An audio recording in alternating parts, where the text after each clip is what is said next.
Bonsoir. Dans 4 jours, toute l'Europe aura les yeux tournés vers la Pologne, vers sa capitale, Varsovie, et son stade de football flambant neuf. L'Euro de foot commence vendredi dans un pays en plein boom. De tous les membres de l'Union européenne, la Pologne est celui qui a le mieux résisté à la crise.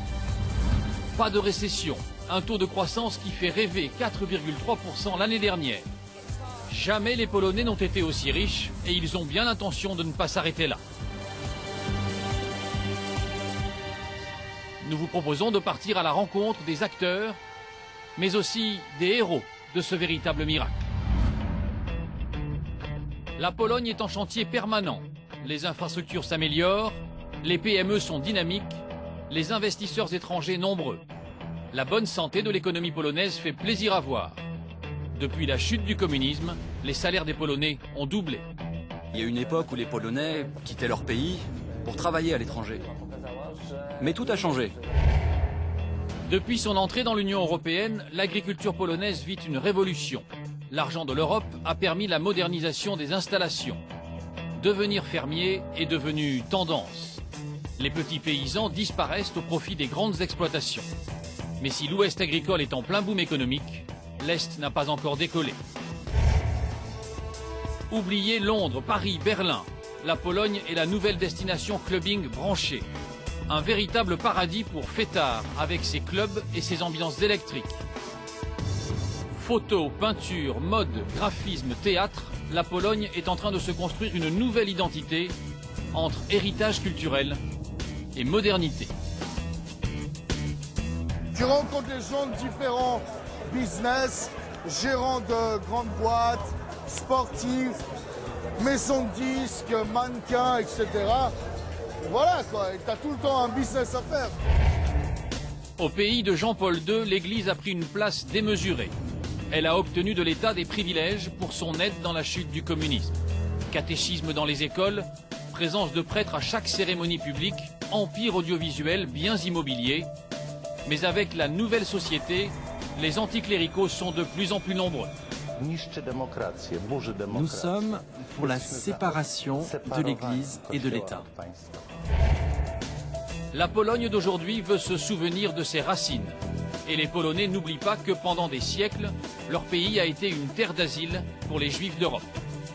Après les camps d'extermination pendant la Seconde Guerre mondiale, beaucoup de survivants ont émigré vers Israël et vers les États-Unis.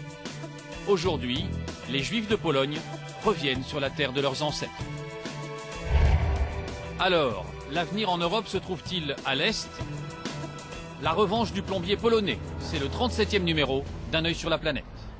Ce qui est important, c'est de regarder la planète.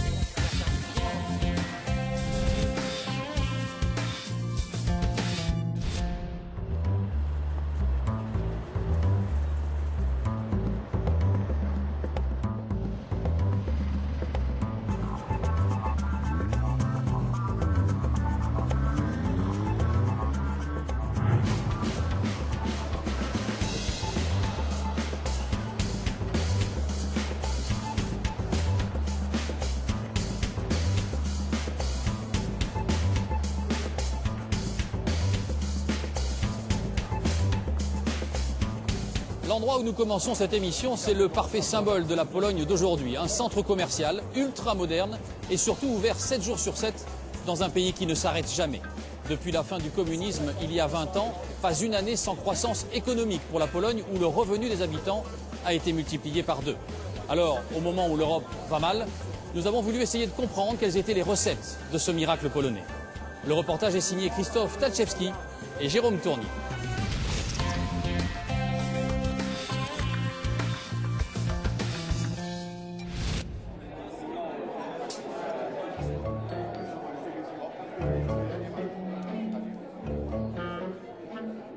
Petite révolution de palais au pays de la vodka. Depuis quelques années, les Polonais se mettent à boire du vin.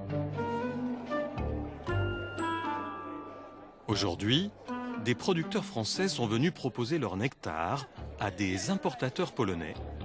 Experts en dégustation, comme cet œnologue, ils ont flairé le bon filon.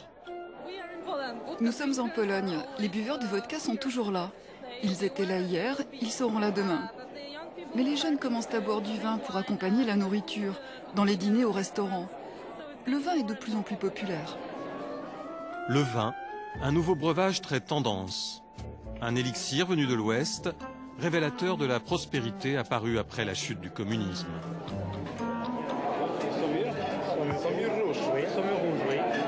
La consommation de vin chaque année augmente en Pologne. Et je pense que c'est la chance pour les Polonais et pour les Français pour faire business.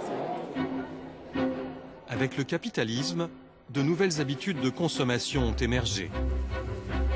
Witold est architecte, Alexandra, historienne de l'art. Ils font partie de la nouvelle classe moyenne, plutôt aisée. Aujourd'hui, ce couple fait ses courses dans cette ancienne manufacture de Lodz, réhabilitée en centre commercial. Des temples de la consommation aussi modernes que celui-là, il y en a désormais dans tout le pays.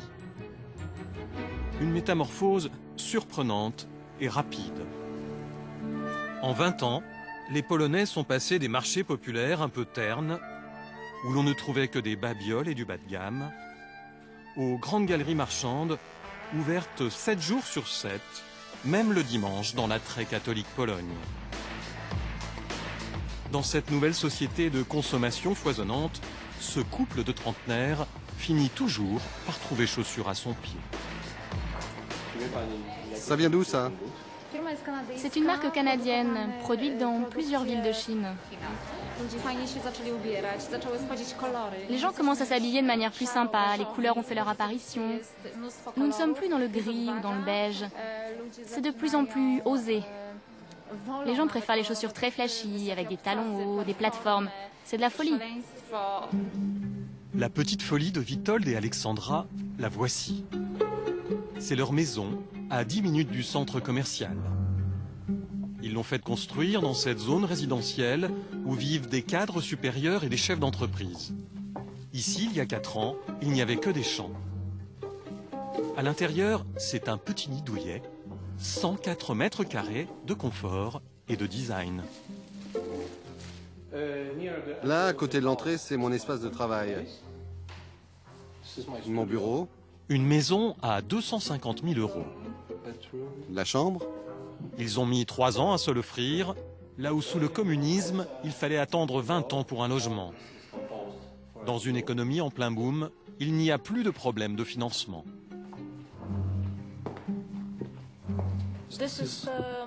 C'est de plus en plus facile d'obtenir un prêt et de pouvoir acheter une maison. Vous pouvez faire construire, même si vous n'êtes pas très très riche. Aujourd'hui, si vous faites partie de la classe moyenne, vous pouvez vous offrir une maison. Si Witold et Alexandra ne se font pas trop de soucis, c'est parce qu'ils savent bien que la Pologne se trouve aujourd'hui dans une situation économique plutôt confortable. Depuis 20 ans, le niveau de vie ne cesse de progresser dans ce pays qui a pris un virage résolument libéral. Voici l'immeuble où se trouvait le siège du Parti communiste. Aujourd'hui, il abrite la bourse de Varsovie et une concession Ferrari, tout un symbole. Mais la Pologne a déjà son propre bolide. C'est l'Arinera, dévoilé l'année dernière devant les caméras. À performances équivalentes, cette voiture de sport coûtera 3 fois moins cher que ses rivales italiennes. La Pologne est donc compétitive. Pour rester dans la course, elle a su s'adapter.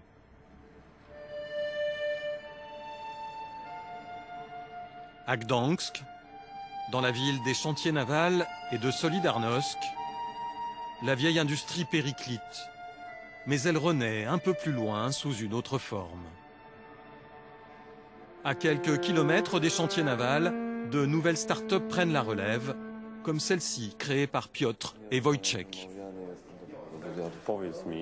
Dis-moi honnêtement si on va être prêt demain pour l'envoi à notre client.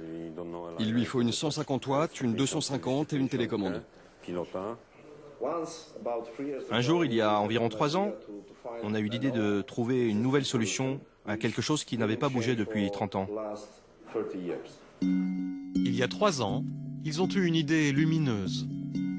Ce petit boîtier électronique, il permet de contrôler les éclairages publics à distance, de diminuer la consommation d'électricité sans perte de luminosité, d'allonger la durée de vie des ampoules et ainsi de réaliser jusqu'à 50% d'économie. Piotr et Wojciech ont déjà des contacts avec des clients dans le monde entier. À travers leur entreprise, ils ont le sentiment de participer au redressement de leur ville. Est-ce que tu as réparé les modules du ventilateur? Oui, ils sont posés là-bas sur l'étagère. Bien sûr, on est tous polonais ici. On est tous issus de la même école, du même quartier, de la même ville. Nous sommes si fiers d'avoir réussi. Vous savez, ça nous a demandé beaucoup d'années, beaucoup d'efforts, mais si vous voulez démarrer quelque chose, il ne faut pas hésiter. Il ne faut pas attendre. Il faut y aller. L'esprit d'initiative, la petite entreprise, c'est la principale richesse du pays. 60% de son PIB. Aujourd'hui, pour s'en sortir, les Polonais comptent avant tout sur eux-mêmes et non sur l'État. Comme l'explique cet expert français, un économiste d'origine polonaise. L'État en Pologne a toujours été considéré comme l'ennemi. Parce que la Pologne a été partagée pendant pratiquement 120 ans. Elle était partagée entre les puissances environnantes, la Russie, la Prusse, l'Autriche. Et donc l'État, c'était les puissances étrangères en fait. Et, plus l'héritage du communisme, un rejet de l'étatisme. C'est pour ça aussi qu'on a une différence de perception aujourd'hui importante entre la Pologne et nos économies occidentales. Nous avons une certaine nostalgie de l'État-providence, des 30 glorieuses. Ici, on est dans un mouvement, on ne regarde pas en arrière, on va de l'avant, puisqu'on a quitté un système dont on ne voulait plus, en fait.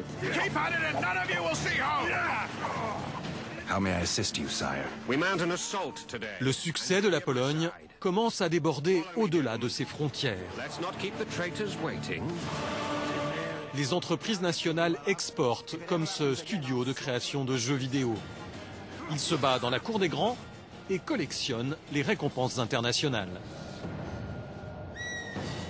Konrad est co-auteur du jeu The Witcher. Un énorme succès, plus de 3 millions d'exemplaires vendus dans le monde.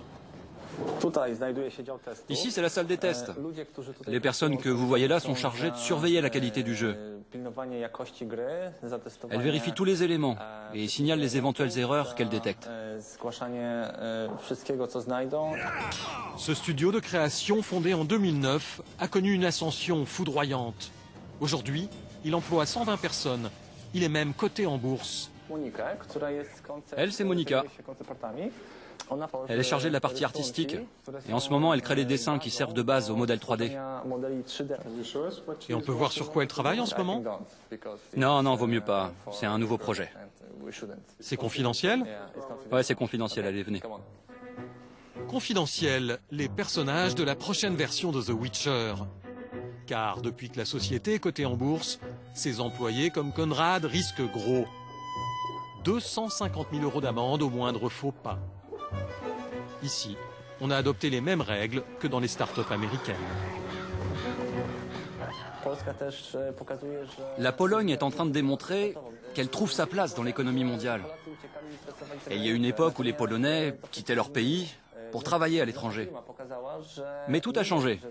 Notre entreprise prouve que désormais, non seulement on emploie des Polonais qui ne veulent plus fuir leur pays, mais aussi des étrangers qui ont très envie de travailler pour nous.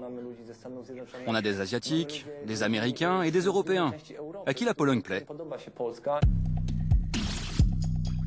C'est un renversement de tendance. Entre 2004 et 2007, quand le marché du travail s'est ouvert en Europe, 1 million de Polonais ont quitté leur pays. Et souvenez-vous, il n'y a pas si longtemps, en France, le plombier polonais faisait encore peur.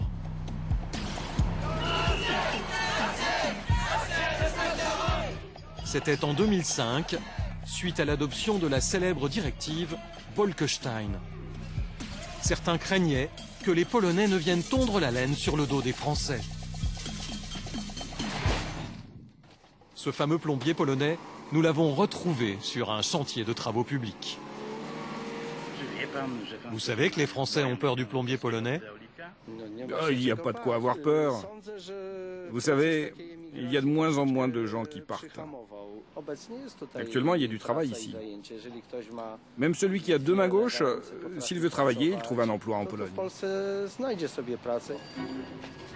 Il y a du travail, d'autant que l'économie du pays est dopée par les fonds européens. Plus de 67 milliards d'euros pour la période 2007-2013. La Pologne est le premier bénéficiaire de la politique de cohésion de l'Union. Ces fonds sont dirigés en priorité vers la construction. Ils servent à bâtir les grandes infrastructures dont le pays a tant besoin. Des routes, des autoroutes, des ponts, des gratte-ciel, ça construit dans toutes les villes, comme ici, à Lodz, avec ce nouveau centre culturel. C'est là qu'Irénéus le plombier a trouvé un emploi. Ici, nous sommes dans une ville pauvre.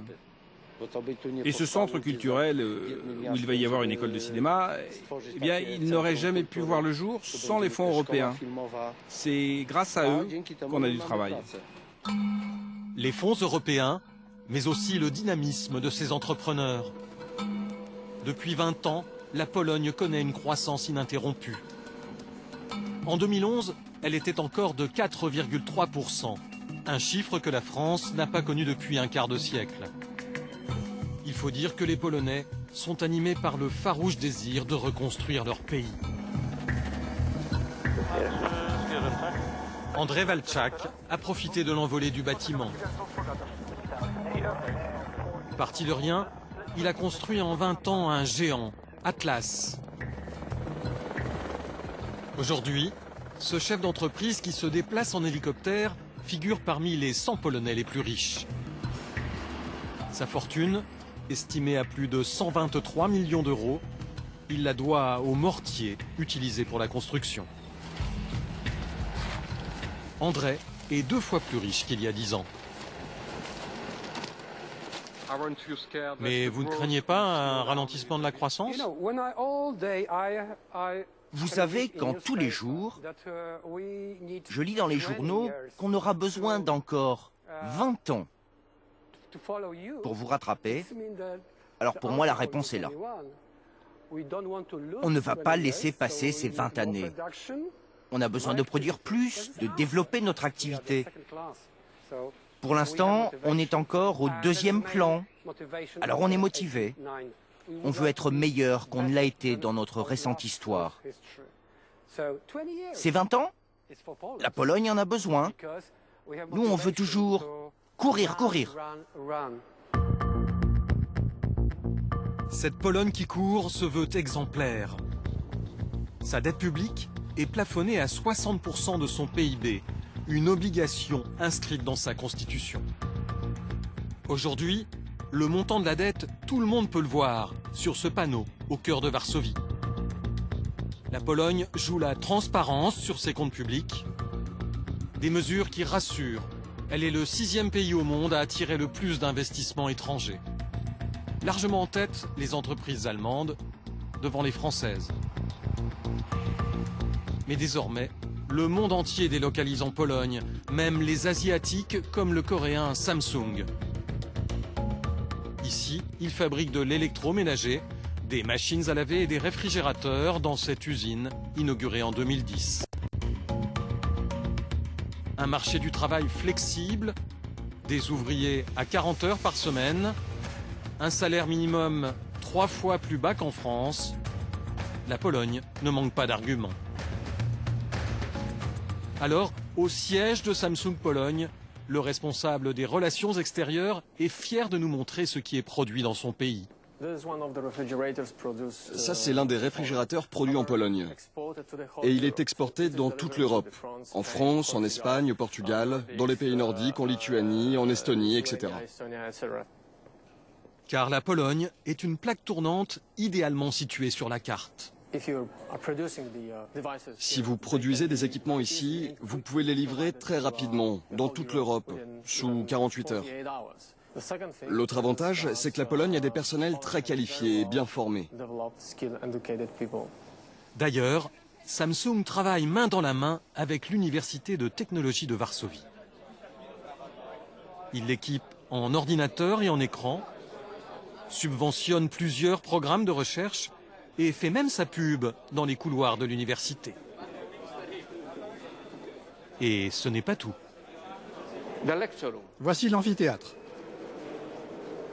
Comme nous le montre ce professeur, la marque coréenne s'immisce jusque dans les amphithéâtres. Pendant les cours magistraux, nous donnons des informations sur les technologies de Samsung. Par exemple, sur son nouveau système d'exploitation pour téléphone mobile. Nous enseignons cela à nos étudiants. En face de l'université, Samsung vient de construire un centre de recherche européen ultra secret. Il y emploie 1000 cerveaux, issus pratiquement pour moitié de l'université de Varsovie. Aujourd'hui, même la Chine s'intéresse à la Pologne. En avril dernier, le Premier ministre chinois a rencontré Donald Tusk, son homologue polonais. Cette visite officielle arrive à un moment où la Chine cherche de plus en plus à utiliser la Pologne comme camp de base pour ses investissements en Europe. À la périphérie de Varsovie, M. Wang fait partie des premiers Chinois installés en Pologne. L'entreprise qu'il dirige a construit ce bâtiment pour le louer à des centaines d'importateurs asiatiques.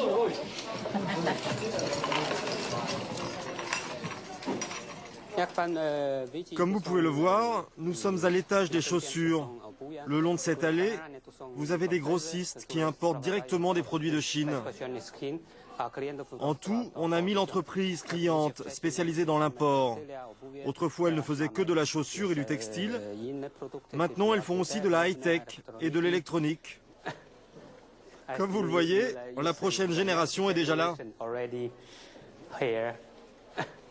Une génération qui profitera sans doute des investissements de M. Wang, déjà 150 millions d'euros. La Chine bien, la Pologne bien. Moi ici je fais du bon business et en Chine aussi. Le business marche bien. En quelques années, M. Wang a quadruplé la surface de ses locaux. Ça, c'est le premier bâtiment avec lequel nous avons commencé. Il y a 15 ans, nous n'avions que celui-là. Aujourd'hui, au total, nous en avons 6, plus 3 entrepôts. Et là où il n'y a pas de numéro, ce sont des bâtiments en projet. Si les conditions le permettent, nous voudrions continuer à nous développer. La Chine prévoit de doubler ses échanges avec la Pologne d'ici 5 ans. Aujourd'hui, la Pologne s'est fait un nom sur la carte. Elle a trouvé sa place dans la mondialisation.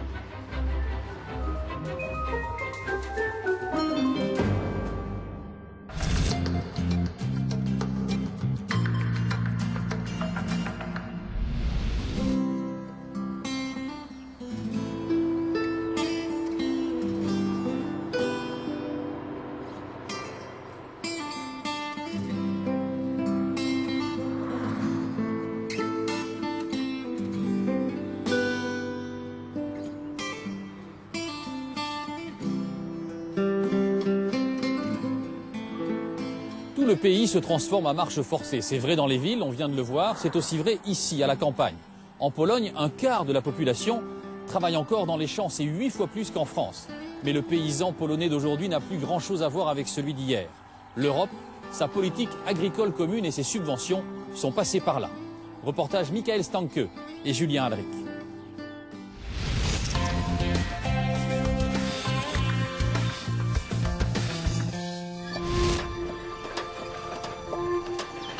On nous avait dit que l'agriculture polonaise était figée, que le pays se remettait à peine de son histoire.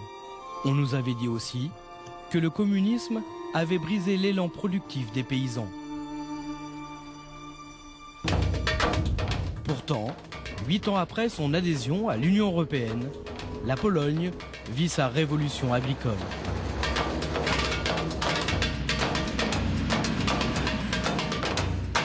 Des cultures intensives à l'élevage en batterie, on pourrait se croire dans le Grand Ouest américain. Mais nous sommes bien dans l'ouest de la Pologne, à quelques kilomètres de la frontière allemande. Ici, on a les meilleurs agriculteurs, capables aujourd'hui de concurrencer ceux de l'Europe de l'Ouest. Arthur Balázs a racheté des centaines d'hectares de blé et de colza, mis en vente par l'État. En 20 ans, il acquiert 400 hectares et se lance dans la culture intensive. Dans cette région, une partie des exploitants sont les anciens propriétaires des fermes d'État. Il y a aussi des paysans qui ont commencé avec peu de terre et qui ont pu acheter après la chute du communisme. C'est mon cas. Et puis il y a enfin les gens des villes qui ont de l'argent et qui veulent augmenter leur capital. La bonne santé économique de la Pologne a permis à Arthur Balázs de s'enrichir et d'investir. Il est désormais au niveau de ses concurrents européens. Et sa fierté, ce sont ses nouvelles machines agricoles. Je vais vous montrer mon matériel. Ce bâtiment sert à ranger mes machines agricoles. Tiens, regardez ça, c'est ma belle moissonneuse. Je l'ai acheté l'année dernière, c'est l'un des derniers modèles. Là en bleu, c'est mon pulvérisateur français. Ces dernières années, j'ai dû investir environ 2 millions d'euros pour moderniser ma ferme. Elle s'étend sur un demi-hectare.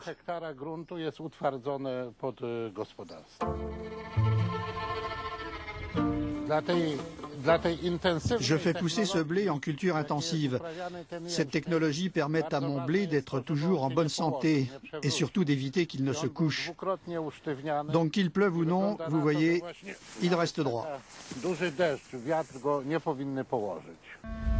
Une technologie agricole maîtrisée et du matériel ultramoderne. Arthur Balázs symbolise la transformation rapide du monde rural polonais.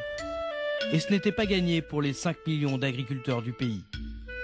En 2003, alors que la Pologne négociait son entrée dans l'Union européenne, les paysans craignaient la concurrence de leurs collègues européens. Ils formaient alors la catégorie la plus eurosceptique du pays, la plus déterminée aussi à défier Bruxelles. À l'époque, le négociateur pro-européen Jarosław Kalinowski a dû convaincre les agriculteurs des avantages d'une entrée dans l'Union. Ça va simplifier le système, débloquer des aides directes et permettre un financement pour le développement de nos campagnes. Aujourd'hui eurodéputé, Jarosław Kalinowski est le leader du PSL, le parti des paysans. Très ancré dans les campagnes, le PSL participe à toutes les coalitions gouvernementales. Il souhaite une égalité de traitement entre agriculteurs européens.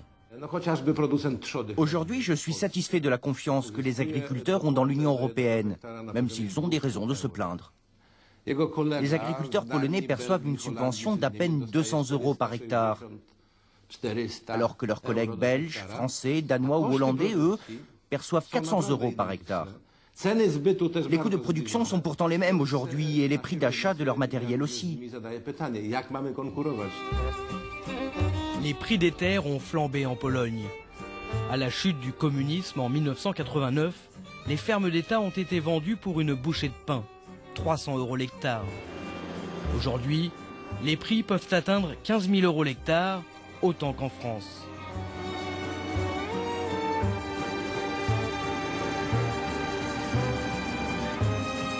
À Lendowo-Budi, un petit village de l'est du pays, on est loin du grenier polonais au sud-ouest de la Pologne.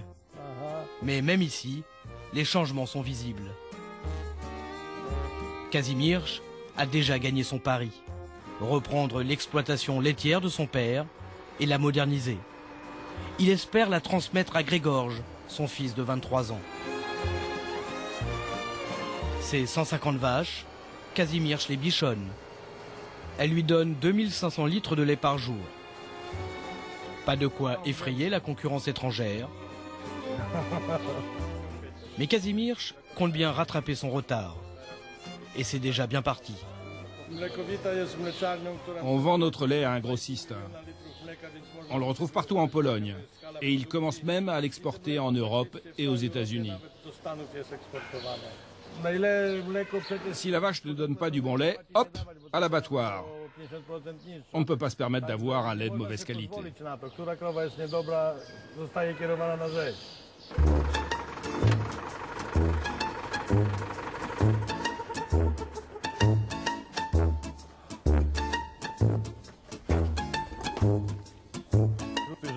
Grégor, je t'en mets environ 500 kilos.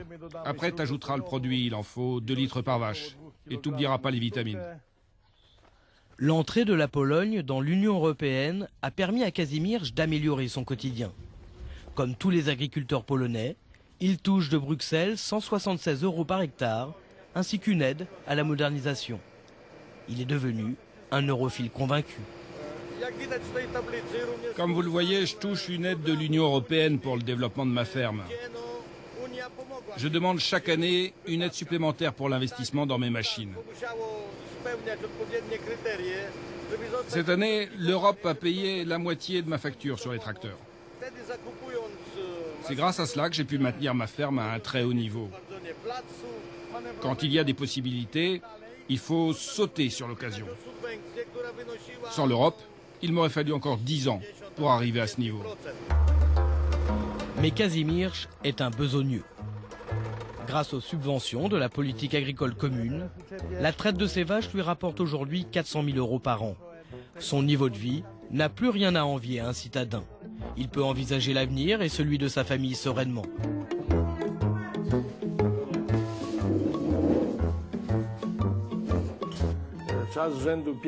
J'avais des rêves. Et depuis quelques années, je réussis à les réaliser. C'est dur et si quelqu'un pense qu'on peut réussir tout ça en seulement 5 ans, il se trompe. Il a fallu de longues années pour moderniser l'exploitation et la mettre au niveau. C'est un travail difficile, l'agriculture, mais c'est mon succès et celui de ma famille. Le succès de Kazimierz et de sa famille, beaucoup d'agriculteurs polonais le vivent aussi.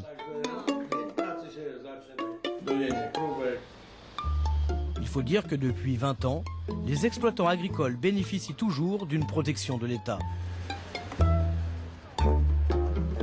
Ils jouissent ainsi d'avantages sociaux que certains experts ne manquent pas de rappeler. C'est vrai qu'ils sont privilégiés parce qu'ils ont des caisses de sécurité sociale que dans plus de 90% financées par l'État. Les agriculteurs ne payent pas des impôts parce qu'ils disent que c'est pas possible qu'ils payent parce qu'ils n'ont pas de comptabilité. C'est peut-être ces privilèges qui attirent les étudiants vers l'agriculture, une filière prometteuse. À l'université SGGW de Varsovie, 25 000 étudiants ont choisi les métiers de la terre. J'ai choisi cette filière car mes parents ont eux-mêmes une exploitation agricole. Je veux reprendre leur ferme, mais je veux d'abord travailler dans une société spécialisée en agriculture. L'agriculture en Pologne est très développée et participe à la croissance polonaise.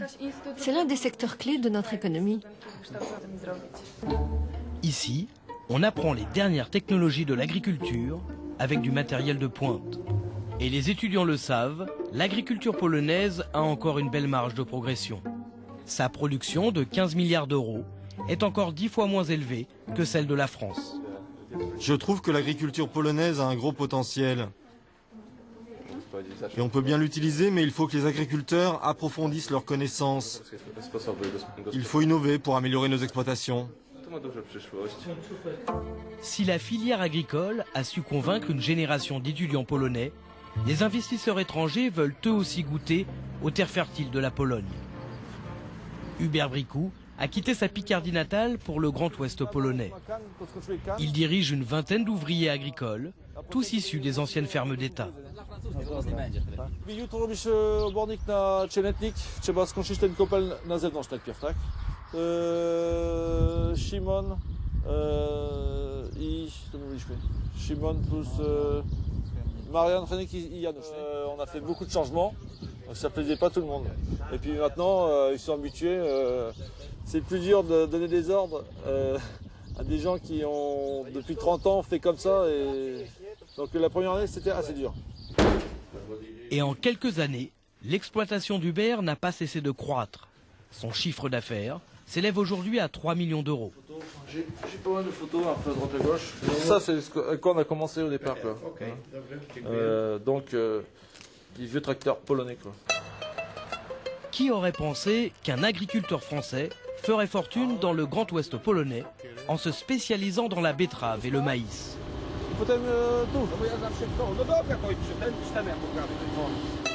Pour Hubert, la réussite réside dans la taille des surfaces à cultiver. Il en possède 1500 hectares. En France, des exploitations comme la mienne, ça se compte sur les doigts de la main. Et en Pologne, c'est à peu près 25% du territoire qui est cultivé sur des exploitations de 1000 hectares. Il n'y a pas de quoi se prendre la tête parce qu'il y en a qui ont encore fait beaucoup mieux que moi. Mais bon, il y a des limites à tout. Hubert se veut modeste. En Pologne, certaines exploitations atteignent plus de 10 000 hectares de terres cultivables. Mais tout le monde n'a pas les moyens de s'offrir de telles surfaces. Au nord de la Pologne, près de la frontière russe, les grands espaces sont plus rares.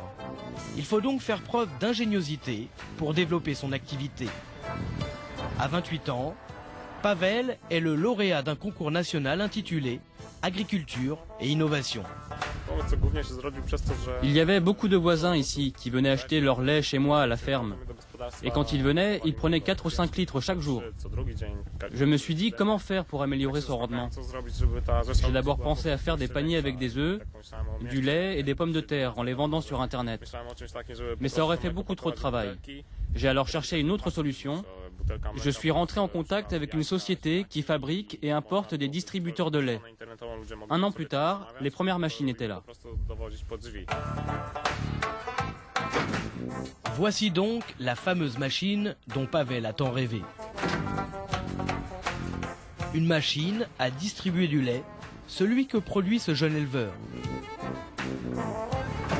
Il en gère 4 comme celle-ci, dans la petite commune de Braniewo. Et pour vendre son lait, Pavel ne néglige aucun détail.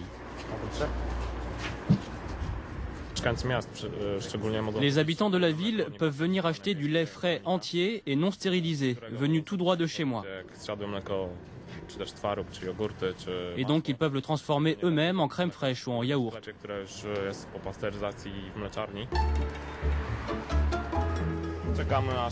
On met une pièce, la bouteille tombe,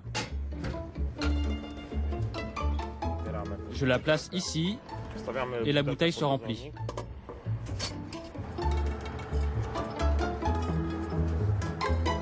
Du lait frais en centre-ville pour améliorer la qualité du quotidien, c'est aussi le pari des fermes biologiques.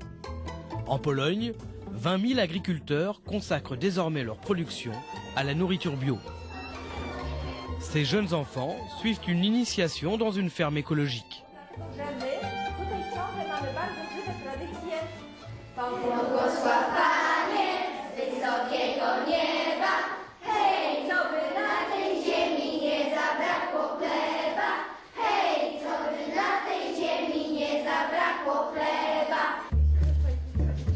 Au programme de cette initiation, chansons et fabrication d'un pain de seigle 100% naturel. Eva est une militante de l'alimentation biologique. L'alimentation est la base de notre vie et on devient ce qu'on mange. Les conservateurs utilisés dans le pain le rendent attirant, mais ce pain n'aura aucune valeur nutritive. C'est donc un mauvais départ. Surtout que chez nous, en Pologne, le pain est la base de notre alimentation. Il est donc important qu'il soit de bonne qualité. C'est pour cela que je montre aux enfants comment on fabrique du bon pain. En plus du pain, Eva et son mari produisent aussi du fromage. On est loin des exploitations laitières de l'ouest de la Pologne. La production journalière de ce couple est de quelques dizaines de kilos. Mais la qualité, c'est justement ce que revendique le mari d'Eva, quitte à se révéler nostalgique de la période communiste. Je crois qu'il y a une crise dans l'agriculture. Mais sous le communisme, c'était finalement bien organisé. Chaque agriculteur pouvait vendre ce qu'il produisait. Les changements politiques en Pologne sont allés trop vite. L'achat d'œufs, de pommes de terre ou de fruits était pris en charge par les coopératives. Aujourd'hui, ce n'est plus le cas. Ce sont les grandes exploitations qui sont gagnantes, qui arrivent sur les marchés avec des grosses quantités. Peut-être que l'agriculture biologique est une alternative pour les petits agriculteurs comme nous, avec peu d'hectares.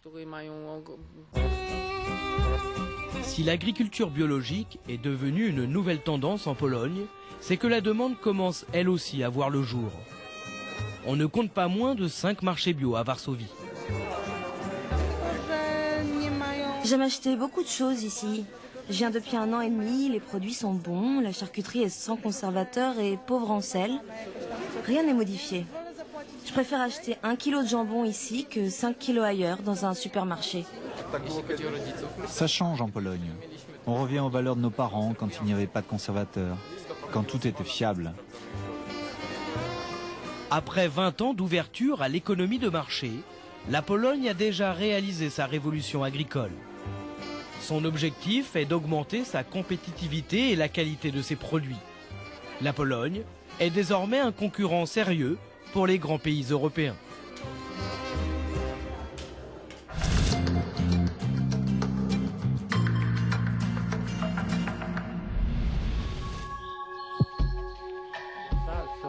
Il n'y a pas un morceau d'acier ici, c'est tout en blanc. Ah oui. Le pire animal, c'est l'homme. Ceux qui viennent en Pologne n'auront que l'embarras du choix. Le pays regorge de lieux historiques, de musées, de centres culturels et surtout de beauté naturelle. Le parc de Białowieska est la plus grande forêt européenne. Une faune impressionnante, des bisons, des animaux sauvages. Un parc national classé réserve mondiale de l'UNESCO où il est interdit de circuler en voiture et de planter sa tente. Un paradis pour les amoureux de la nature. Mais à y regarder de plus près,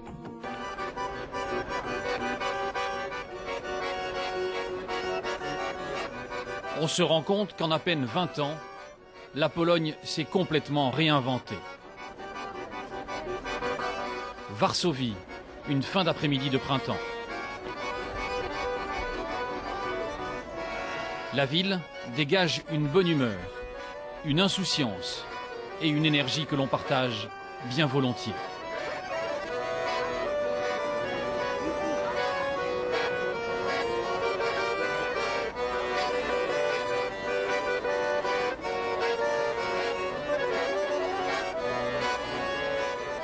Bref, voilà un pays qui ne manque pas d'atouts et dans des registres très différents. La Pologne est devenue par exemple l'un des pays les plus tendances en Europe pour ceux qui veulent s'amuser pour pas cher.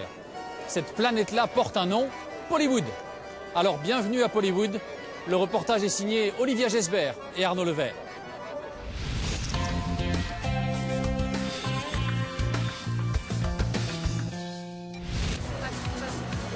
Devant le Bank Club de Varsovie, chacun attend son tour pour faire une entrée remarquée. Pour son anniversaire, un ancien footballeur, Radek Majdan, a invité le gratin du show business dans l'un des clubs les plus branchés de la capitale. Soyez les bienvenus, j'espère que vous allez passer une soirée inoubliable. Les paparazzi immortalisent ce moment. Sportifs, starlettes au grand cœur, gens de la télé, ils veulent tous être sur la photo.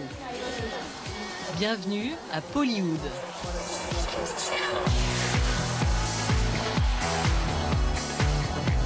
Lui, c'est le rappeur Ernest. Il est venu se montrer à cette soirée paillettes. Là, c'est l'élite du bling-bling. Et bling-bling, avec ses dents en argent, Ernest l'est assurément. Pur produit d'une Pologne reliftée, ce rappeur à l'américaine s'offre un bain de foule pour tester sa notoriété. Tu rencontres les gens de différents business, gérants de grandes boîtes, sportifs, maisons de disques, mannequins, etc. Et voilà quoi, et tu as tout le temps un business à faire. Je dois aller boire, il paraît. Le rap d'Ernest, ça donne ça.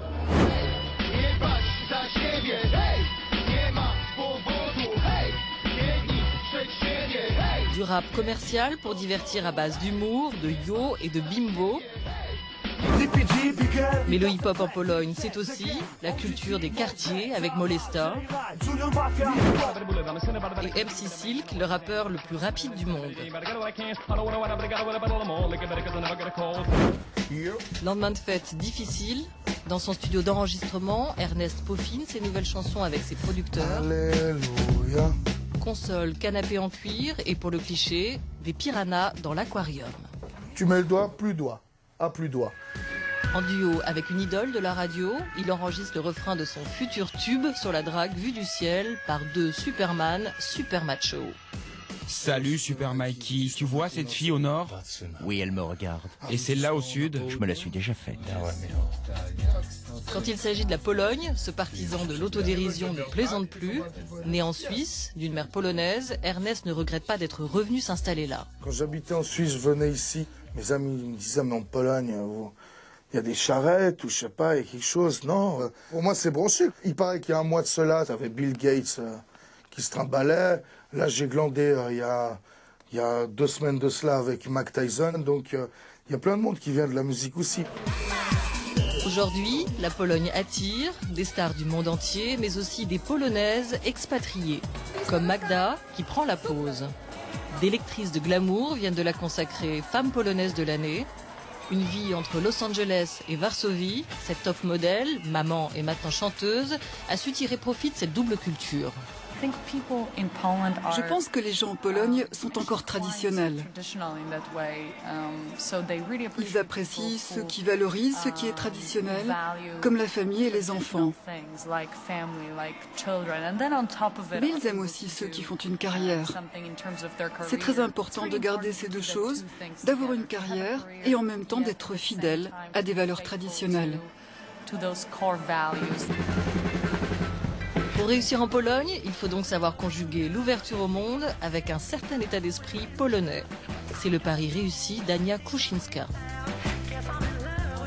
Oscar, pourrais-tu apporter la ceinture en cuir en petite taille, en couleur beige?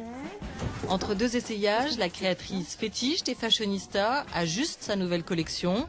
Minimaliste est le mot qui revient le plus souvent pour décrire son style. Sa marque de fabrique, un look universel et une touche polonaise jusque dans le moindre détail. C'est une robe très décontractée et la soie est bien parce qu'elle est un peu élastique. Donc quand vous la portez, c'est très confortable. Et la ceinture est faite dans le sud de la Pologne par des montagnards. Et c'est en partie fait à la main. Toutes les coutures et les détails sont faits main. Ania Kuchinska s'est fait un nom et son nom est devenu une marque qui s'exporte. À Berlin ou à Tokyo, des femmes sont fières d'acheter ses créations avec la mention Made in Poland. Vous savez, beaucoup de marques étrangères font aujourd'hui fabriquer leurs vêtements ici. Il y a Marc Jacob, Hugo Boss et bien d'autres entreprises étrangères. Maintenant, dans l'industrie de la mode, le Made in Poland signifie bonne qualité. Ania fait partie de la première génération qui est allée faire ses études à l'étranger, après le communisme. Il y a 10 ans, elle est rentrée fonder sa marque de prêt-à-porter chez elle, à Varsovie. Avant, quand je voyageais, je me disais toujours, il se passe tellement de choses à l'étranger. J'étais impressionnée par ça.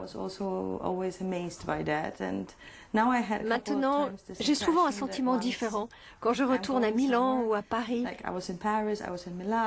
J'adore ces villes, mais je trouve que c'est très statique, très figé.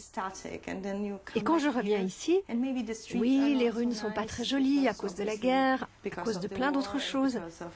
Ce n'est pas aussi beau, mais il y a vraiment une sorte d'énergie qui se dégage. Elle est revenue servir son pays et il le lui rend bien. L'an passé, Ania a été choisie pour représenter la Pologne lors de la présidence européenne avec une ligne d'accessoires qui porte son logo. Mais à Varsovie, la mode n'est pas seule à rayonner. De l'extérieur, l'endroit semble déserté. Pourtant, cette ancienne bijouterie renferme des joyaux de l'art contemporain. La galerie expose des œuvres comme celle de ce couple de photographes qui n'hésitent pas à mettre en scène leur corps pour nous interpeller. Les artistes polonais ont la cote pour le plus grand bonheur du directeur de la galerie. C'est une série de collages qui représentent différentes artistes, principalement des figures féministes. Ça vaut à peu près 3 600 € pour tout le livre. On vient juste d'en vendre un exemplaire au musée Guggenheim à New York. Aujourd'hui, certaines œuvres se vendent à plusieurs centaines de milliers d'euros. Si en Pologne, l'art reste un marché émergent, le pays en pleine effervescence aiguise la curiosité des collectionneurs étrangers. Je pense que Varsovie est maintenant une place super intéressante. Pour vivre, pour travailler, pour avoir une galerie. Parce que l'art est vraiment très créatif ici. C'est un de ces endroits où l'on peut encore être surpris. En Europe de l'Est, il y a des villes avec des très belles galeries, avec de bons artistes d'art contemporain. C'est également magnifique d'y vivre et d'y travailler. Mais le problème, c'est que c'est très professionnel et trop organisé, alors que Varsovie, c'est sauvage. Sauvage, n'exagérons rien, mais en Pologne aujourd'hui, l'art s'affiche sous toutes ses formes. Les graffitis se propagent sur les murs de Varsovie. Toujours sur son skate, Swansky appartient à la génération en vogue des cultures urbaines. C'est dans ce petit studio qu'il entrepose ses toiles et qu'il imagine ses peintures. Petit format sur des planches en bois, format géant sur des façades d'immeubles du monde entier. Mais sa plus grande fierté reste gravée sur ses planches de skateboard. Ça, c'est l'un des derniers designs que j'ai fait. C'est pour une compagnie de skate américaine. Et c'est vraiment excitant parce que quand j'étais jeune et que j'ai commencé à faire du skate, ces skateurs, c'était mes héros. Il faut vous souvenir que quand j'étais jeune, c'était le communisme ici. Et c'était presque impossible d'avoir des objets de l'Ouest. Avoir un skate, c'était mission impossible. Ce graphiste de 32 ans peint la nature et s'interroge sur la place de l'homme dans ce vaste monde en s'inspirant de l'art folklorique polonais. Du pop art qui trouve ses racines dans l'histoire du pays. En Pologne, il y a une tradition de lutte contre tout. Vous savez, si on remonte 100 ans en arrière, on se battait contre les Russes, contre l'Allemagne. On se battait d'un côté ou de l'autre. C'est pour ça que la culture alternative est aussi importante ici, car on a appris à se battre en toute occasion. Notre plus grand problème aujourd'hui, c'est que c'était plus facile de se battre contre le communisme que de construire notre pays maintenant. Les artistes polonais n'aiment pas créer pour ne rien dire. Ici, l'engagement est une tradition. Place forte de la contre-culture, ce café est tout à la fois un laboratoire pour musique expérimentale, une salle de concert ouverte au rock ou au jazz. Et plus surprenant, c'est aussi un lieu de réflexion et de débat politique. Là, il y a un séminaire, c'est probablement notre université critique. Il y a tous les jours beaucoup d'événements organisés ici. L'homme qui vous demande de vous taire, c'est Sławomir Sierakowski. Agitateur de conscience, ce jeune sociologue a fondé il y a 10 ans un mouvement de la gauche indépendante. Aujourd'hui, il gère, en plus de ce café culturel, une revue, une maison d'édition et une librairie Alter. On a beaucoup de littérature, de livres écrits par des auteurs de l'opposition polonaise. On a également cet ouvrage d'un réalisateur franco-polonais, ou celui-là, du groupe de hip-hop Pactophonica, ou encore ça à propos de Lacan. En général, on est très critique envers la scène politique en Pologne. Cet anticonformiste veut recréer une avant-garde culturelle composée d'intellectuels, d'artistes, de scientifiques, un vivier contre la pensée unique, parce qu'il est convaincu qu'un autre monde est possible. Le discours culturel est important si vous voulez analyser le pays et proposer un changement social. C'est pour ça qu'on a incité beaucoup d'artistes de toutes les disciplines à nous suivre. Et avec les plus grands artistes de ma génération et de la génération d'avant, ça a très bien marché. Ils nous ont tous rejoints. Encore minoritaires dans le pays, les idées de Chirakovsky commencent à circuler.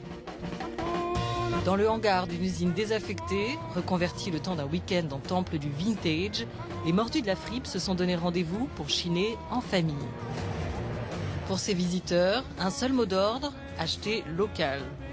Après Londres et Berlin, Varsovie entend bien devenir la place forte de la mode de la rue. Arrivés tôt ce matin, Maciek et Justina ont créé ensemble Pantuniestal, la petite marque qui monte. Sur leurs t-shirts, des proverbes typiquement polonais et des inscriptions clin d'œil à l'ère communiste. Herbata, c'était notre thé populaire à l'époque. Les Polonais buvaient leur thé dans un verre avec une anse en métal comme ça. Celui-là, c'est une référence à un livre de cuisine polonaise. Cette marque, c'est un pied de nez à la mondialisation. Leur manière de dire, il n'y a pas de honte à être polonais. Pour nous, c'est un retour sentimental aux années de notre enfance. Ce sont les premiers souvenirs visuels qu'on a de notre vie. Ces inscriptions ne sont pas là pour faire la propagande du régime passé. Ce n'est pas non plus un éloge de la pénurie des années communistes. Pour nous, ce ne sont que des flashs visuels. Et ça marche. Les jeunes Polonais sont visiblement fiers d'arborer des slogans couleur nationale.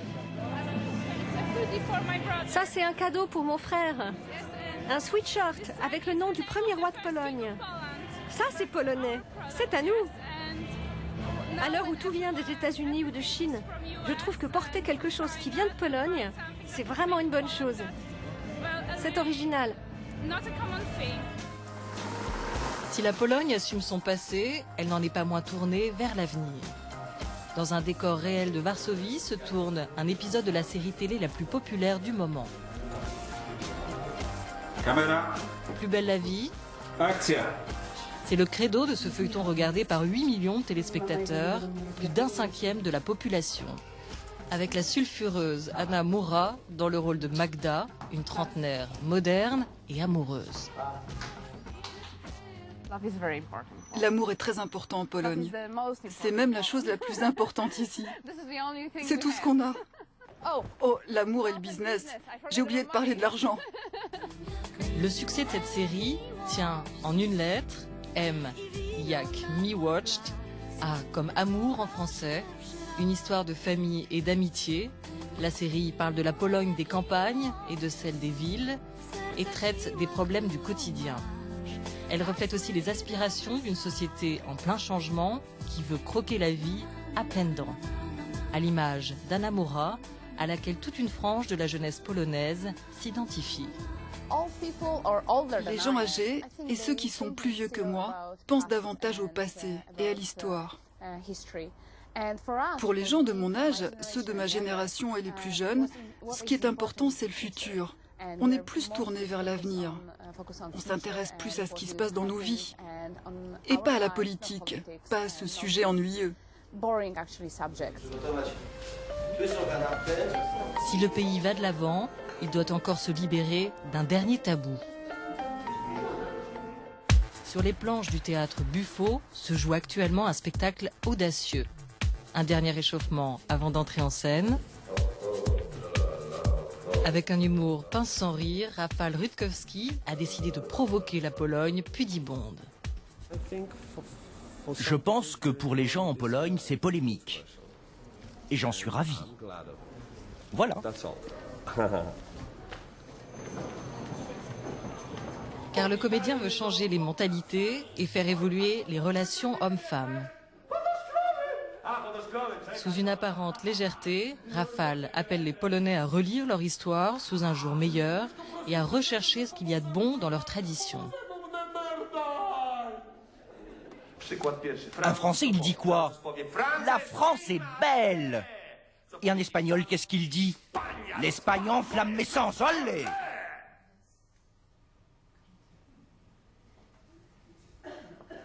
Et un Polonais?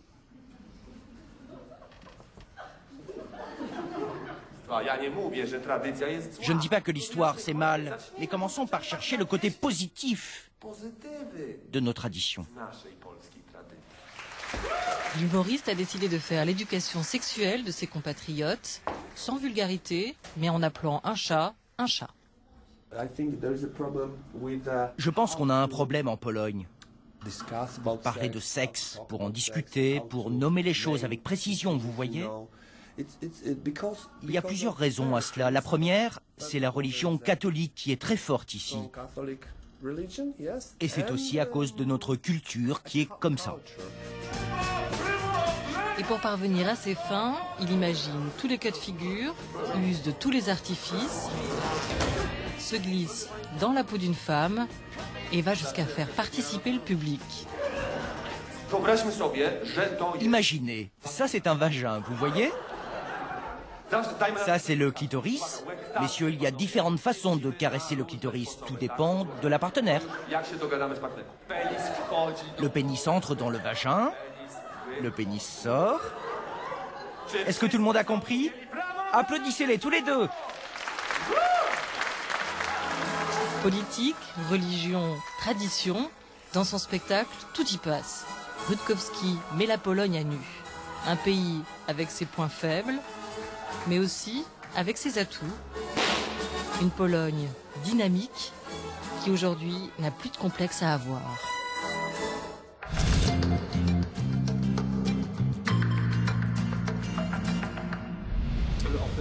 Oui. Alors, la Pologne tient-elle sa revanche? Ne pas être dans l'euro l'a bien aidé à traverser la tempête. Quel regard portent les Polonais sur une Europe en crise?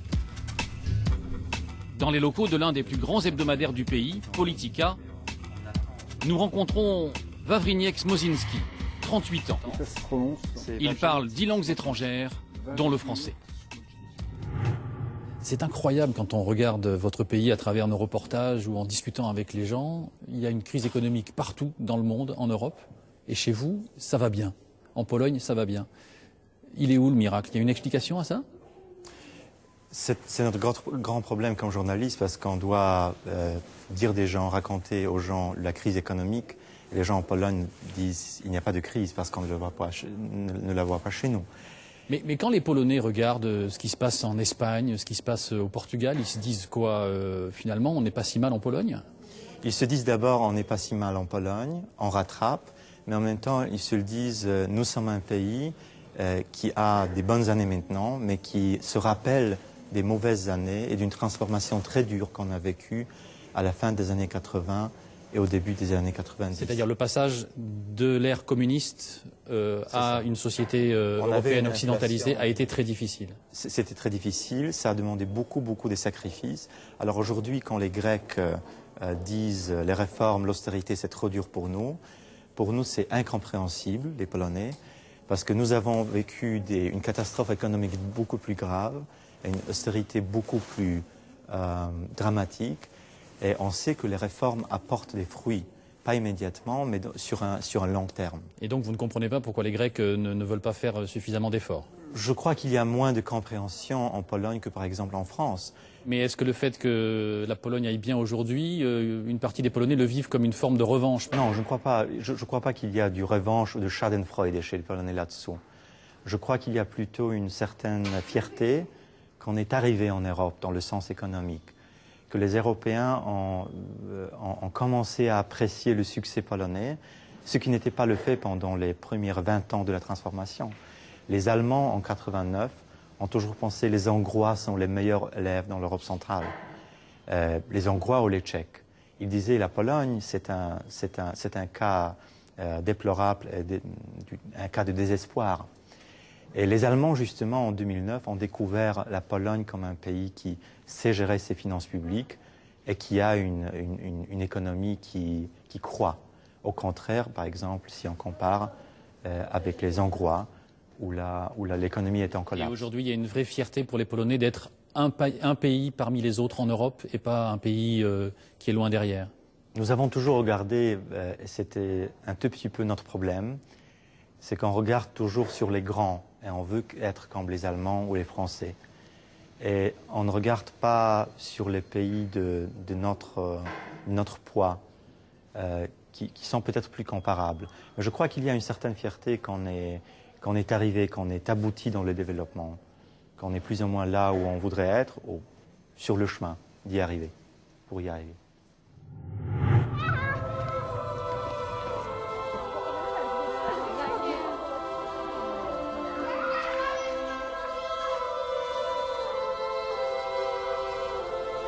Le mois de mai en Pologne, c'est le mois de Marie.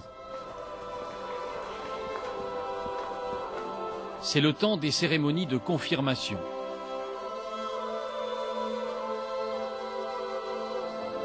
Dans toutes les églises du pays, on confirme son baptême, l'appartenance à l'Église catholique.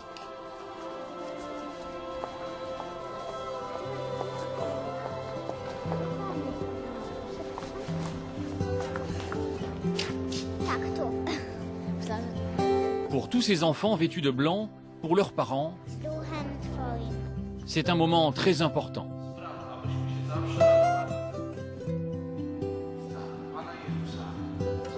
En Pologne, la religion est présente partout, dans les écoles, au travail, pour toutes les questions de société.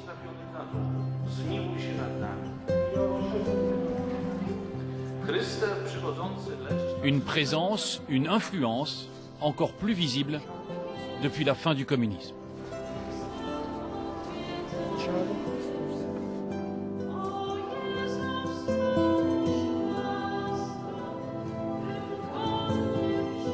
Officiellement, près de 90% des Polonais sont fiers de revendiquer leur foi catholique. Seulement voilà, même ici, en Pologne, plus la société se transforme, plus le poids et l'influence de cette église sont contestés.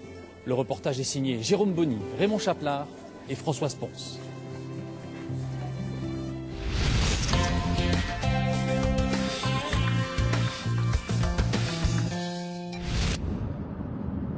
Dans la très catholique Pologne, les villageois de Wysoka, dans le sud du pays, sont particulièrement pratiquants. En moyenne, un Polonais sur deux se rend à l'église chaque semaine. Ici, c'est beaucoup plus. Pas question pour les paroissiens de manquer la messe dominicale. À tel point que tout le monde ne peut pas rentrer dans cette église de 500 places où tout est fait pour souder la communauté. Comme au karaoké, des écrans plats pour suivre les textes des cantiques. C'est peu dire que le curé de Wysoka est un homme heureux.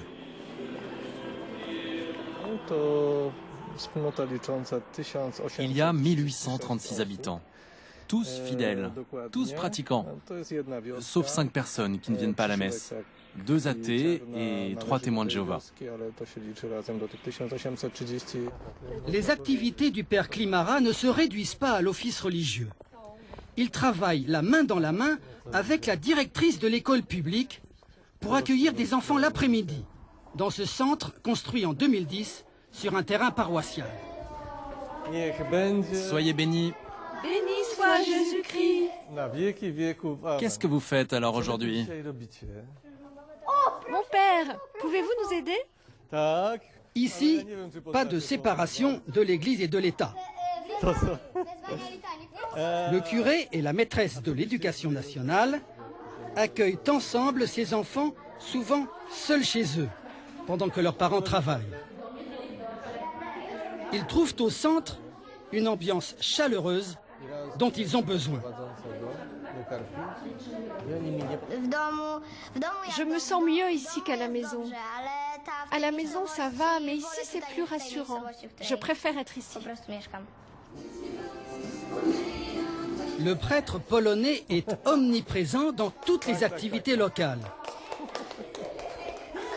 À Wysoka, le club de foot lui-même est une initiative du père Klimara.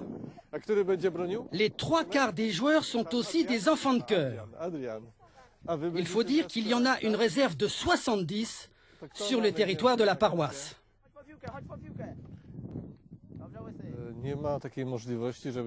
L'être humain ne doit pas s'épanouir seulement moralement, mais aussi physiquement. Il doit développer tous ses talents. L'Église a toujours prôné cela. Il ne faut pas l'oublier. En Pologne, l'Église s'occupe de tout, du spirituel comme du matériel. Une Église prospère, deuxième propriétaire foncier après l'État. Dans la vieille ville de Cracovie, la première destination touristique du pays, le tiers des biens immobiliers appartient au diocèse, essentiellement des hôpitaux, des écoles et des édifices religieux. L'Église contrôle aussi le plus grand réseau médiatique du pays, avec 38 stations de radio et 2 chaînes de télévision nationales. Il y a aussi la presse écrite, avec 300 périodiques catholiques, parmi lesquels l'hebdomadaire le plus lu du pays. Les médias électroniques et la presse, liés d'une façon ou d'une autre à l'Église catholique, constituent une partie importante du paysage médiatique polonais et y façonnent dans une large mesure l'opinion publique. Le discours public polonais, les débats politiques polonais sont très influencés par la présence des médias dits catholiques. Il ne faut pas s'étonner alors que l'Église polonaise ait pu collecter des fonds pour s'offrir à Zwiebodzin, en novembre 2010, la statue du plus grand Christ du monde, symbole de la puissance de l'Église dans un pays catholique à 90%. Les racines de cette ferveur remontent loin dans l'histoire de la Pologne, le dernier épisode étant celui de la guerre froide, quand résonnait à Varsovie le pas cadencé du grand frère soviétique.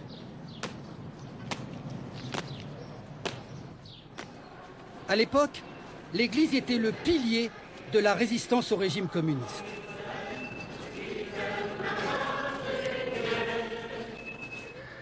L'Église jouait un rôle plutôt d'une institution, d'un espace de liberté. Et c'est pourquoi tout un mouvement de l'opposition anticommuniste a trouvé aussi la place dans les locaux de leur paroisse, de leur église. Dans l'âme des Polonais, je dirais, il y a une liaison très forte à notre identité nationale, culturelle et religieuse. L'histoire de la Pologne bascule avec l'intronisation à Rome de Karol Wojtyła, qui devient le premier pape polonais sous le nom de Jean-Paul II. Un pape de combat qui en appelle à plus de liberté. Ouvrez les frontières des États, les systèmes économiques et politiques, ainsi que les immenses domaines de la culture, du développement et de la civilisation. N'ayez pas peur. La peur, les Polonais la connaissent bien, mais Jean-Paul II les aidera à la surmonter. Chacun des voyages du pape est un événement politique. Le syndicat libre Solidarité est l'allié de l'Église dans son bras de fer contre le régime. Son chef est le très pratiquant Lech Walesa, qui deviendra le premier président de la Pologne post-communiste. En 1991, après la chute du bloc soviétique, c'est lui qui accueille le pape d'une génuflexion. L'Église polonaise récolte les fruits de ces décennies de résistance. Le catéchisme fait son entrée dans les écoles publiques. C'est inscrit dans le Concordat, signé entre le Vatican et l'État polonais. L'enseignement religieux n'est pas obligatoire, mais à l'école primaire, presque tous les enfants y sont inscrits.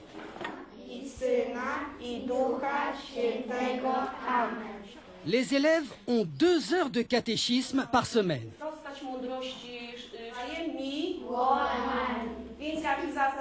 Quels sont les principes qu'il ne faut pas transgresser? Le principe d'amour. Sœur Teresa, une franciscaine, est salariée par l'Éducation nationale comme une institutrice.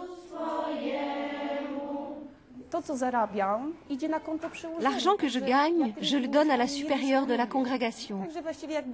Parce que dans notre ordre, tout est mis en commun.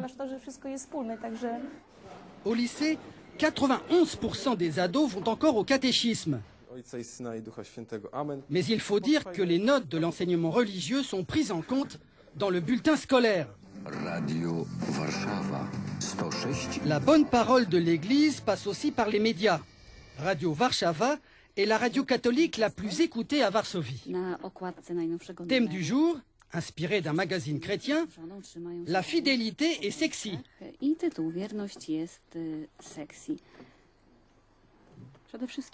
Cet article veut montrer que c'est la fidélité qui est la norme, et non l'inverse, contrairement à ce que prétendent les médias. Cela renforce en nous la certitude que c'est l'amour qui est le plus important. Prendre le contre-pied des médias laïques pour se recentrer sur les préceptes de la morale catholique, telle est la mission que se donne cette radio qui essaie de s'attacher à un public jeune. Le message de l'Église sur la contraception et la vie sexuelle avant le mariage, c'est que ça vaut la peine de s'abstenir et de préserver la pureté, ce que nous appelons aussi fidélité. Et quel est le message que fait passer votre radio sur l'avortement? Quel message on fait passer sur l'avortement? L'avortement est un meurtre? C'est le message de l'Église.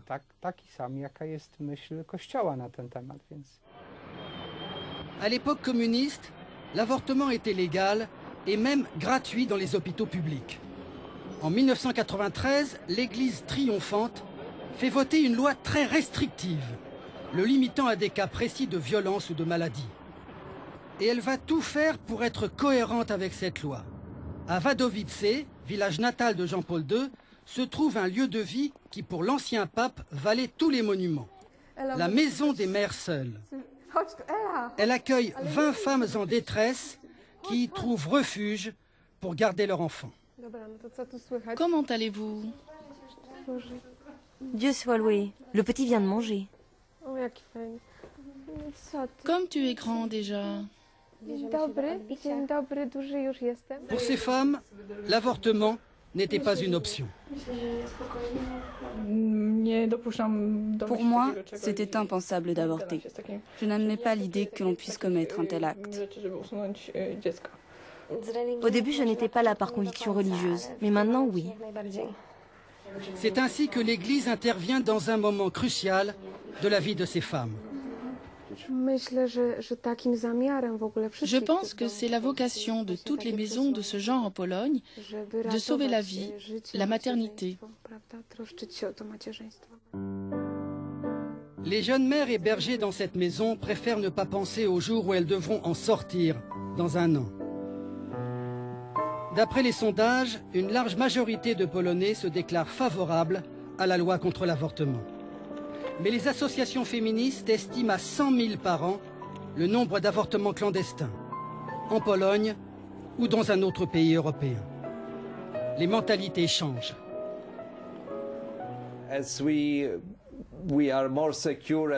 Comme nous nous sentons plus en sécurité en tant que membres de l'Union européenne, l'occidentalisation généralisée rend les gens plus critiques envers l'Église catholique. Et puis vous savez, cette idée que l'identité polonaise est traditionnellement liée au catholicisme et tout le toutime.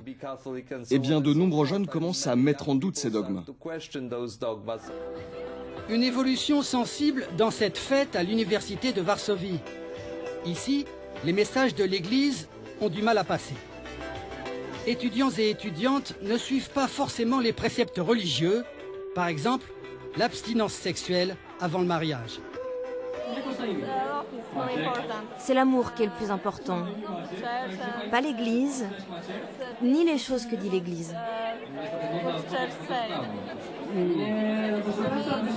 L'important, c'est ce que je ressens.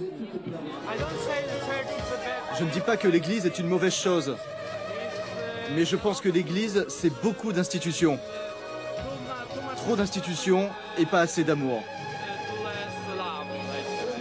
Les jeunes Polonais prennent de plus en plus de liberté. Mais 40% d'entre eux se déclarent encore pratiquants.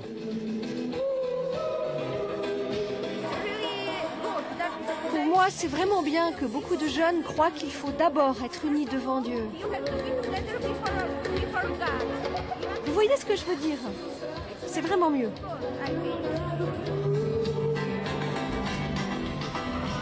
Les dissensions au sein de la société polonaise se sont révélées à l'occasion d'un drame.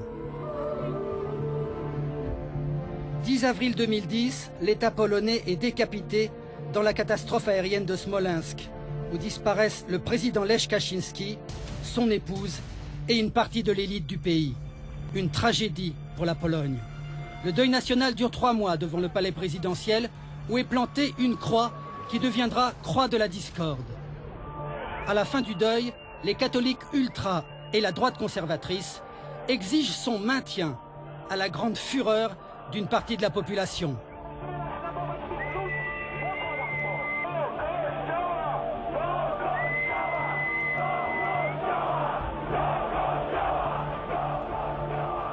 La croix trouvera finalement sa place dans une église voisine, à la demande des autorités civiles et religieuses. Mais l'affaire n'est pas close. Le 10 de chaque mois, les partisans de l'ancien président manifestent à l'appel de son frère jumeau, Jarosław Kaczynski. L'ancien Premier ministre, aujourd'hui dirigeant du Parti conservateur Droit et Justice, emmène ses troupes sur le chemin de la présidence pour y ériger à nouveau une croix, ne serait-ce que l'espace de quelques minutes.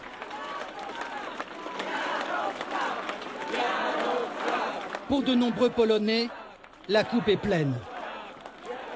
Aux élections d'octobre dernier, fait inédit dans l'histoire de la Pologne, un parti ouvertement anticlérical fait son entrée au Parlement. À sa tête, le fringant Janusz Palikot. Vous ne pouvez pas aller plus loin. À la surprise générale, il a 40 élus, 1/10 des députés de la Diète. Il demande que la croix, introduite dans l'hémicycle à la chute du communisme, en soit retirée. C'est un scandale. De deux choses l'une. Ou bien il y a beaucoup de symboles des différentes religions, pas seulement le crucifix, mais aussi la croix orthodoxe, le croissant islamique, etc. Ou bien pas de symbole du tout. L'arrivée des députés de Palikot à la Diète est un électrochoc. Un mouvement libertaire dont le meneur arbore au revers du veston une feuille de cannabis. Palikot prône la vente libre de la marijuana et l'amour sans tabou. L'une de ses députées est d'ailleurs transsexuelle. Signe que la société polonaise change en profondeur.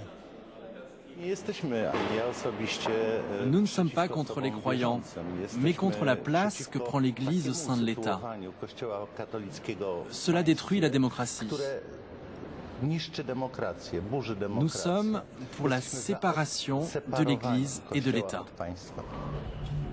Un discours qui semble influencer le gouvernement polonais. Il vient d'annoncer la suppression de 20% du financement de l'Église par l'État. À la place, il propose que les contribuables versent de manière volontaire une fraction de leurs impôts au culte de leur choix. Pour les évêques, la proposition du gouvernement est inacceptable.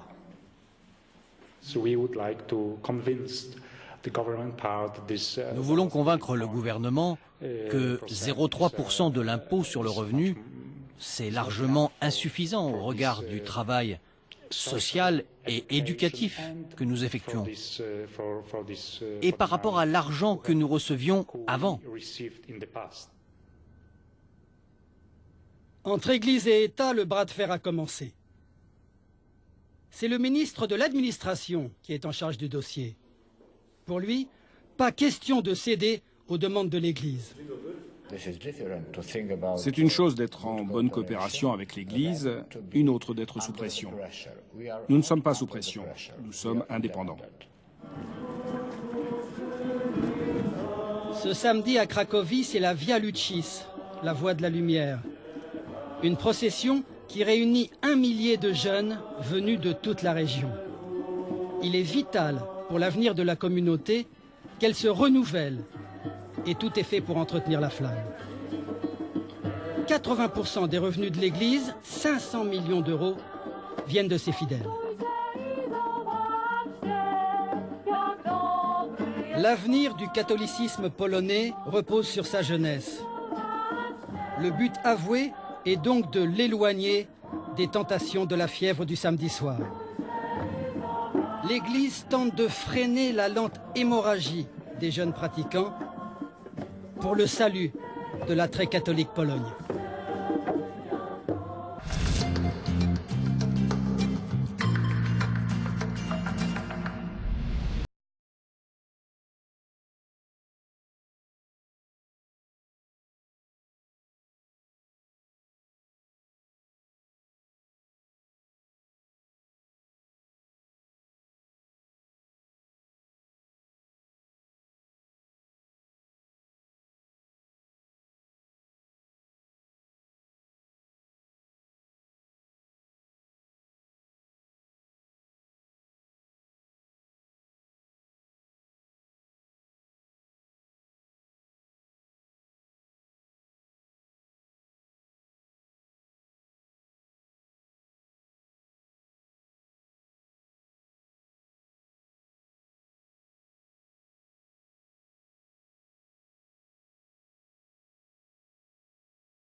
Regardez le reportage étonnant et émouvant de Malgosia Gago et Franck Vrian.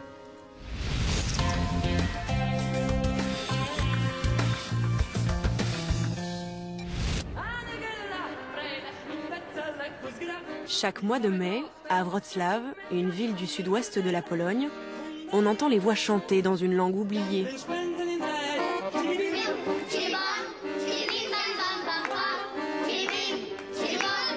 Une langue qui a presque disparu, le yiddish.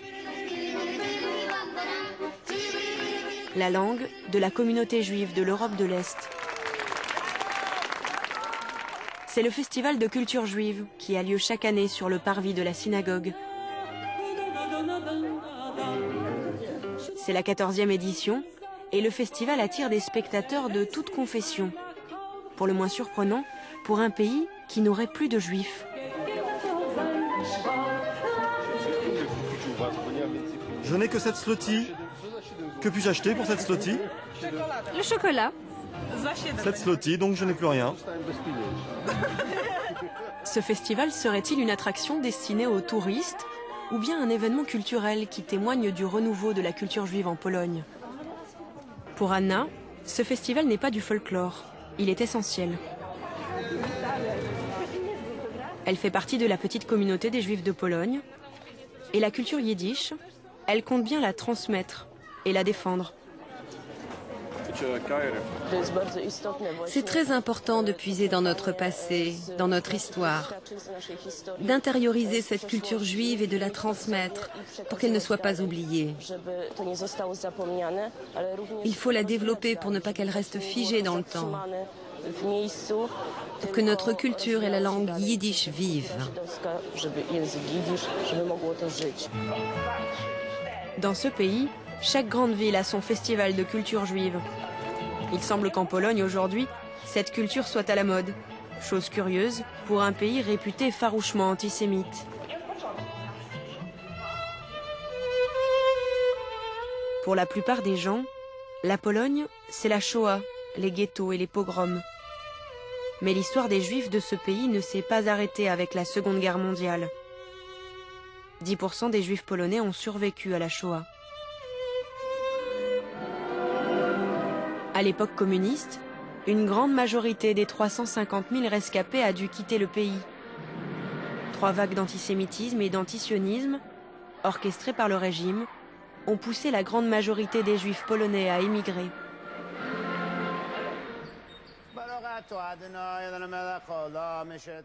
Aujourd'hui, les synagogues en Pologne reviennent timidement à la vie. Le grand rabbin de Pologne, Michael Szudrich, connaît bien l'histoire douloureuse de sa communauté. Si vous vouliez rester juif, vous deviez quitter la Pologne communiste. Si vous vouliez rester en Pologne communiste, vous deviez arrêter d'être juif, au point que vous ne disiez pas à vos enfants ou à vos petits-enfants que vous aviez des origines juives. Mais si quelques centaines de milliers de juifs sont partis, quelques dizaines de milliers sont restés. Ils ont gardé un profond secret de famille pendant 50 ans, jusqu'à la chute du communisme.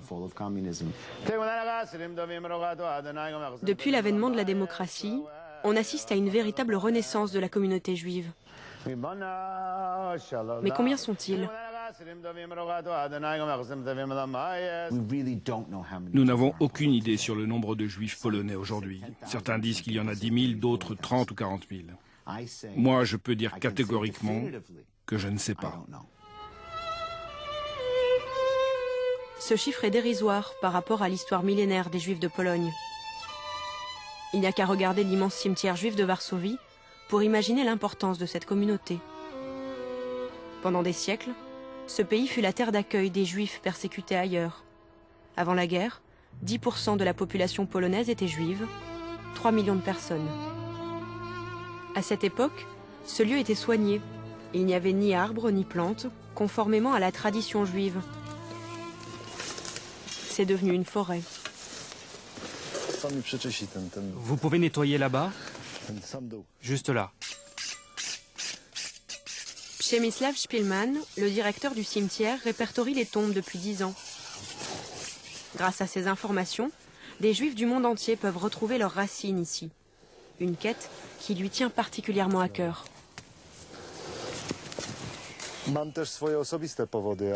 J'ai des raisons personnelles de faire ce que je fais, c'est-à-dire noter les noms des gens enterrés ici et créer une base de données. Mon arrière-grand-père, mort dans les années 30, est enterré quelque part ici, et je cherche encore sa tombe.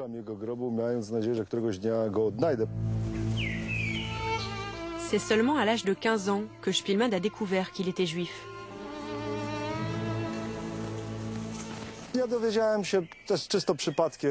J'ai appris par pur hasard que mon grand-père fut le chef de la communauté juive de Katowice. Alors j'ai demandé à ma mère, et elle m'a raconté toute l'histoire de ma famille. Et puisque j'ai accepté le fait d'être juif, désormais je veux l'être à 100% et pratiquer ma religion.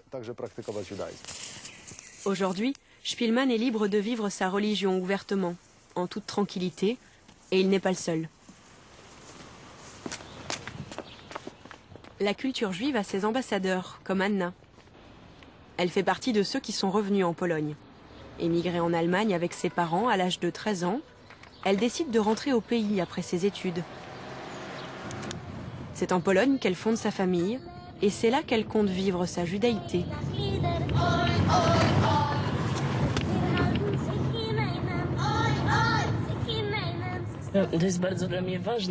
C'est très important pour moi que mes enfants puissent aller dans une école juive, qu'ils aient un contact avec la culture. C'est pour ça que tous les jours on traverse la moitié de la ville. Mais vraiment, ça vaut la peine. L'école où Anna amène ses enfants est un symbole du renouveau juif. Elle a vu le jour à Varsovie en 1989 à la chute du communisme. Au début, il n'y avait que 7 élèves et une seule classe de maternelle. Aujourd'hui, on y enseigne jusqu'à la fin du collège et ils sont 220 élèves. Ce n'est pas une école réservée aux Juifs. Le rabbin Pawlak est le directeur et il est fier d'accueillir des enfants de toute origine. Nous avons les petits-enfants et arrière-petits-enfants des justes. Il y a aussi les gens qui ont grandi aux côtés des Juifs, qui connaissent bien leur culture et veulent que leurs enfants ou leurs petits-enfants soient élevés de la même manière. L'école a une excellente réputation. Le programme est celui de l'enseignement public. Mais ici, les élèves apprennent aussi l'hébreu et la culture juive. Une vision de l'acceptation et de la tolérance qui n'est qu'une partie de la réalité. Car en Pologne, le poison de l'antisémitisme perdure encore. Surtout dans les stades, où le mot juif est une insulte. Pendant les matchs de foot, on traite souvent l'adversaire de juif.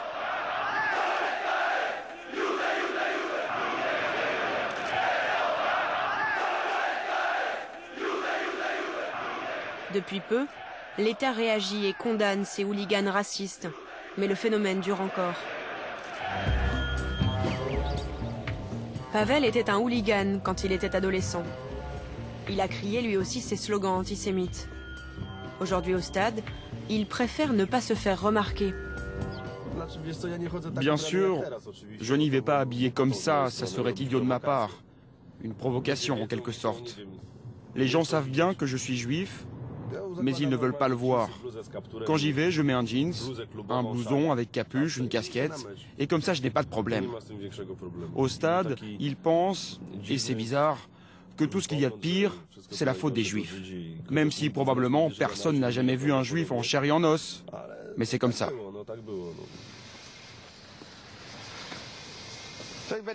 Pavel a grandi en se croyant catholique, comme tout le monde en Pologne.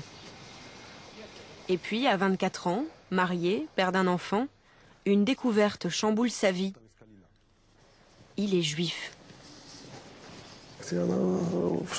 J'étais en état de choc. Et je ne dirais pas que c'était un choc positif, c'était plutôt négatif. Ça ne m'a pas plu du tout. Bien au contraire, ça m'a effrayé. Je ne savais pas quoi faire. Quel serait mon avenir? Ça n'a pas été facile. Ça lui a pris du temps. 12 ans en tout. Et puis, il est devenu religieux, orthodoxe même. Mais que pense-t-il de l'antisémitisme en Pologne aujourd'hui? Je ne sais pas s'il y a de l'antisémitisme en Pologne ou si c'est plutôt une inimitié envers les juifs. L'antisémitisme, c'est quand on attaque les gens, quand on brûle les synagogues, mais pas juste quand on n'aime pas quelqu'un ou quand on manque de tolérance envers quelqu'un.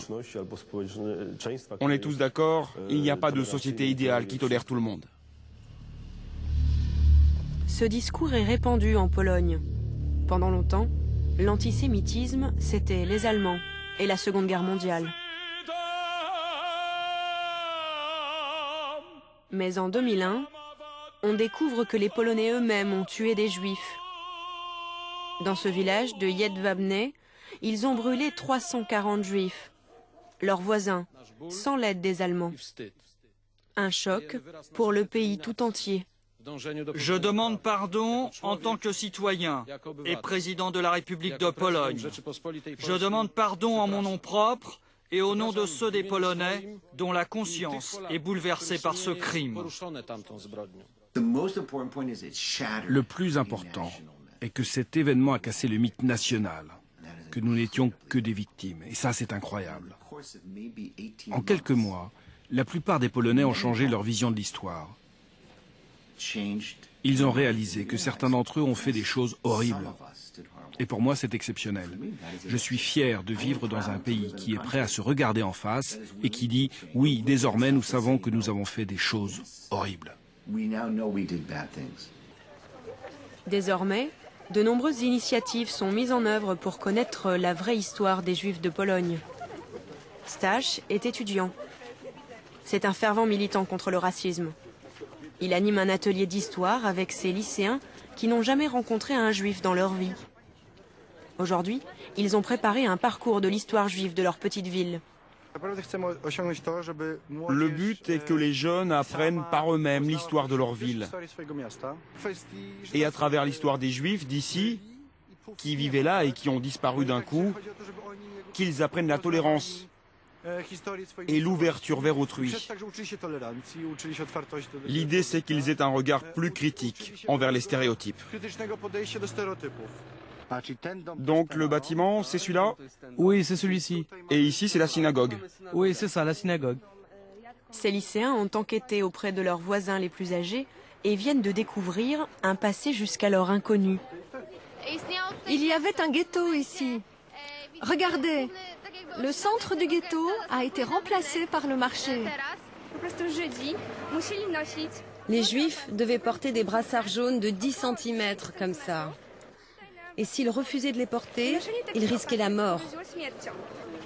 Des détails qui en disent long sur leur histoire. Les Polonais vendaient des boules de neige aux Juifs.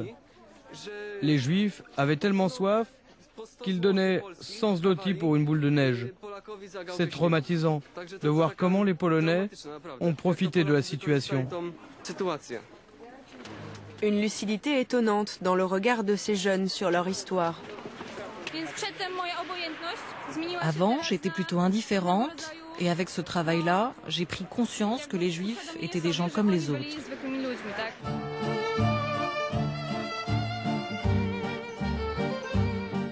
Les ombres du passé sont en train d'être digérées. Sans oublier la guerre et la Shoah, les Polonais d'aujourd'hui n'hésitent plus à se tourner vers une culture juive qui a tellement apporté à leur pays pendant presque 1000 ans. Depuis quelques années, des facultés enseignent cette culture. Et tout le monde peut apprendre le yiddish, une langue en voie de disparition.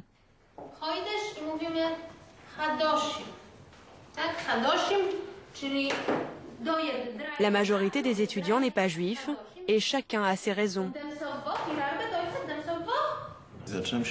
J'ai commencé à apprendre cette langue parce que je suis intéressé par l'histoire de ma petite patrie. Il y a plusieurs dizaines d'années, un habitant sur 3 de cette ville était juif et connaissait cette langue. Ça m'intéresse parce que la Bible aussi parle du peuple juif. La raison pour laquelle j'apprends le yiddish, c'est pour pouvoir lire dans cette langue et connaître la littérature.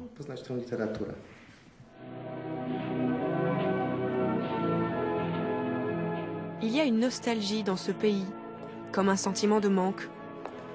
Le film qui a représenté la Pologne lors de la dernière Biennale de Venise ne parle que de ça. Il lance un appel surprenant. Żydzi!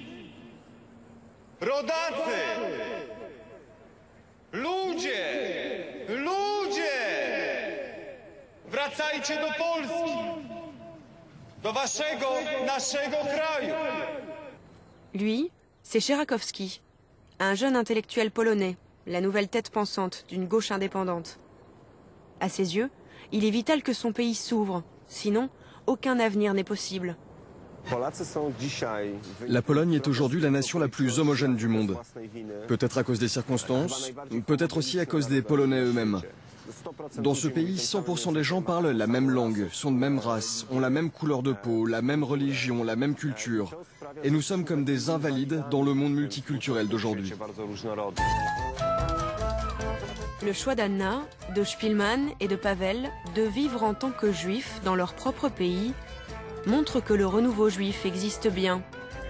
Malgré les vieux démons qui n'ont pas dit leur dernier mot, la Pologne nouvelle entend bien être fière de toutes ses racines.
Président, je vous remercie de nous accueillir ici. Je voudrais vous demander d'abord, est-ce que dans ses rêves les plus fous, l'électricien des chantiers navals avait imaginé que la Pologne deviendrait ce qu'elle est aujourd'hui?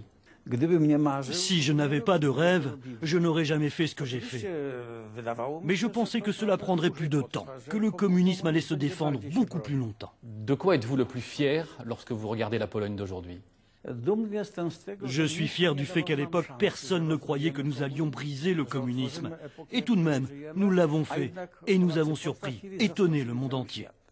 Le problème est que jusqu'à présent, nous ne disposons toujours pas des structures ni des programmes politiques adéquats. Le monde occidental qui nous a encouragés dans la lutte n'en a pas non plus. Et c'est pour cette raison que l'on a des crises et des problèmes. Parce que ce qui était suffisant jusqu'à la fin du XXe siècle est maintenant insuffisant. Il faut inventer de nouvelles structures, de nouveaux programmes, et on y réfléchit. À l'époque, les gens qui ont lutté avec vous ont lutté pour un idéal. Est-ce que vous avez le sentiment que les jeunes Polonais d'aujourd'hui ont le même idéal qu'au début des années 80? Non, ce n'est pas le même idéal, car les temps ont changé. À l'époque, nous étions concentrés sur l'intérêt de la nation, de notre pays. Actuellement, la situation a changé. Aujourd'hui, notre intérêt se porte sur l'État qui s'appelle l'Europe. Nous n'avons pas d'hommes politiques capables de proposer des idées nouvelles, adaptées à l'époque actuelle. Les jeunes ne savent pas trop comment s'y adapter. Maintenant, on voit renaître des nationalismes d'État. Mais quand on voit cette Pologne jeune, dynamique, on se dit qu'il y a quand même quelque chose qui aide les gens à avancer. C'est quoi qui aide les gens à avancer selon vous? Nous courons derrière ce que vous avez déjà depuis longtemps. Maintenant, on a besoin de cibles et d'objectifs nouveaux. Est-ce qu'il faut rattraper le temps perdu d'une certaine manière? Oui, c'est-à-dire, on dit qu'il faut rattraper la distance entre vous et nous, mais nous voulons qu'on puisse ensemble dépasser l'époque actuelle. Aujourd'hui, nous n'avons pas de réponse à 3 questions. D'abord, quelle économie pour la mondialisation? Certainement pas le capitalisme actuel. Si nous ne le corrigeons pas, il s'effondrera au cours de ce siècle. Évidemment, il restera le marché libre, la propriété privée, mais pas sous la forme du capitalisme actuel, qui est un capitalisme malhonnête. Autre grande question, quel type de démocratie? Certainement pas la démocratie actuelle, dans laquelle les droits de l'État sont au-dessus de tout. Dans la démocratie nouvelle, il faudra ajouter des obligations à différents niveaux, parce que sinon, personne ne prendra au sérieux cette démocratie. Enfin, sur quel fondement baser la démocratie? Parce qu'on ne peut pas accepter que chaque pays agisse selon ses propres valeurs. Il y en a qui proposent seulement la liberté, le marché libre, les lois, et puis les autres disent non, on ne pourra jamais construire cela sans respecter certaines valeurs. Évidemment, il faut des valeurs qui conviennent à tous, croyants ou non croyants. Et c'est à partir de cela que l'on va construire la nouvelle génération, les nouveaux principes, les nouvelles lois, les nouvelles solutions. Voilà les grandes questions d'aujourd'hui. Mais la Pologne a quand même beaucoup profité de l'Union européenne et de toutes les subventions qu'on lui a attribuées. Oui, mais l'Europe a gagné beaucoup plus que la Pologne qui a organisé cette révolution. La Pologne est consciente de profits réalisés grâce à l'Europe, alors que l'Europe ne se souvient pas toujours de ce que la Pologne lui a apporté. On n'a plus besoin d'armée, le communisme ne nous menace plus. L'Europe occidentale a fait beaucoup d'économies là-dessus, sans parler de l'entrée de l'Europe sur notre marché. Tout ce qui était communiste a disparu.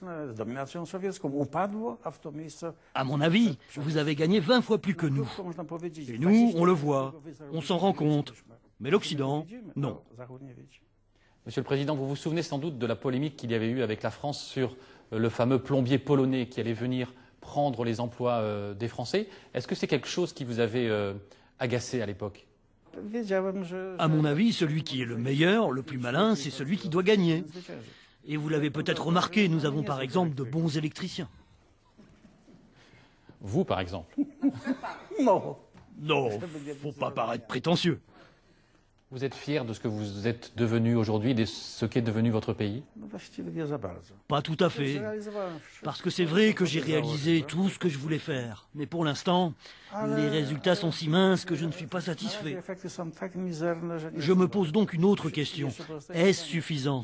Ou faut-il encore une autre révolution pour que ça aille dans la direction que j'avais toujours voulu? Je voulais être le dernier grand révolutionnaire et aujourd'hui, j'ai des doutes. Mais vous êtes prêt à la mener, cette nouvelle révolution, vous-même? Vous avez encore l'énergie? Si je vois que les valeurs ou les choses auxquelles je crois sont menacées, évidemment je réagirai. Bien que je ne sois pas tout à fait satisfait, je considère que ça va tout de même dans le bon sens. Quels sont les rêves que vous avez aujourd'hui pour la Pologne de demain?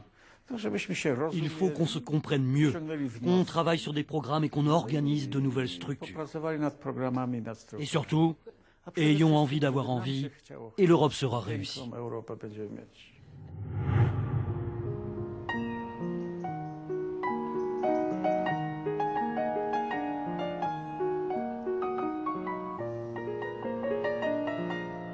Le parc Łazienki un dimanche après-midi. Le lieu de détente préféré des habitants de Varsovie.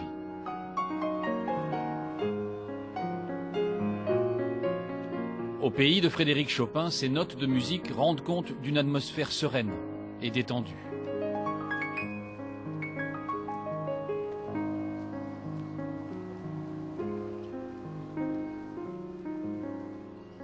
Les supporters qui déferleront cette semaine sur la Pologne pour l'Euro de football trouveront un pays apaisé.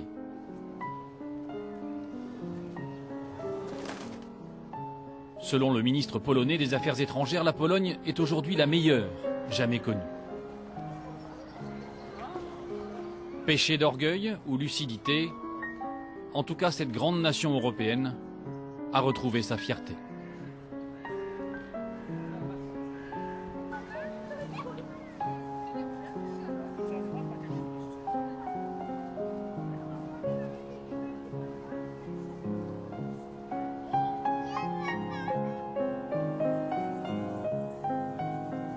Voilà, merci beaucoup de nous avoir accompagnés dans ce voyage à travers une Pologne qui croit avec beaucoup d'optimisme dans son avenir. Merci à Patrick Boité qui a préparé cette émission avec l'aide d'Isabelle Le Dizez, à Nicolas Maupier qui l'a réalisé avec Jean-Louis Laforêt et Nicolas Basselin.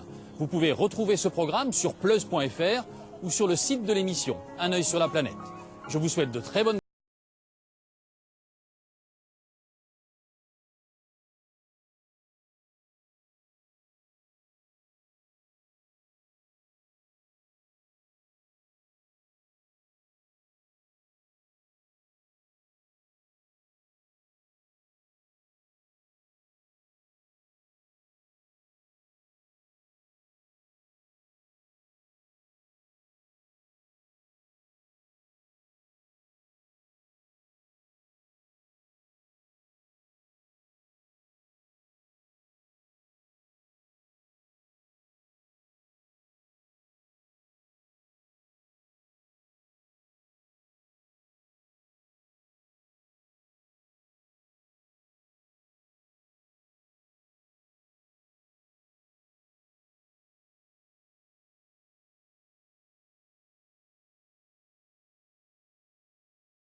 Dès maintenant, pour plus d'infos sur les reportages et réagir sur notre forum, rendez-vous sur france2.fr.